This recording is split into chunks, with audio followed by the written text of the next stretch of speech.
आओ जरा यहाँ बैठ जाते हैं।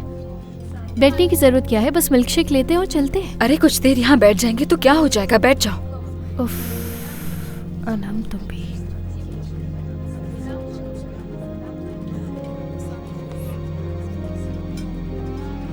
इसे यहाँ तुमने बुलाया है तो ये तुम्हारा प्लान था, क्या जरूरत थी? बुरा मत मानो, कल तुम नाराज थी, मैं तो बस सब कुछ ठीक करने की कोशिश कर रही हूँ। ये तुमने बिल्कुल भी अच्छा नहीं किया है अनम। अनम पर गुस्सा मत करो, ये मैं लेकर आया। जरूरत नहीं थी इसकी, वैसे। माफ कर दो मुझे। मैं तुमसे कोई बात नहीं करना चाहती, समझे तुम? अच्छा नवाल, अच्छा ठीक है तुम चले जाओ, लेकिन कम से कम ये तोहफा तो कबूल कर लो ना मेरी तरफ से।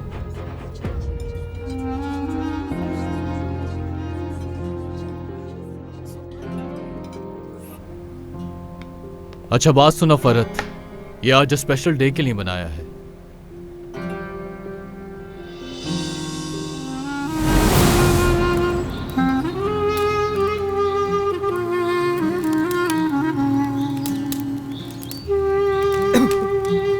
क्या तुम ये सब काट के दे दोगे मुझे?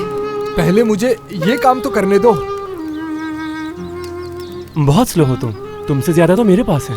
शायद तुम मुझसे जीतना चाहते थे इसलिए। ऐसा कर सकता हूँ मैं? वैसे तुमने इतने सारे पाइन कोन्स क्यों जमा किए हैं? क्यों? ये सूखी हुई हैं, देर तक आग जलेगी। बिल्कुल नहीं, हम ये बिल्कुल नहीं जलाएंगे। ऐसा क्यों? बताती हूँ अभी। वो इसलिए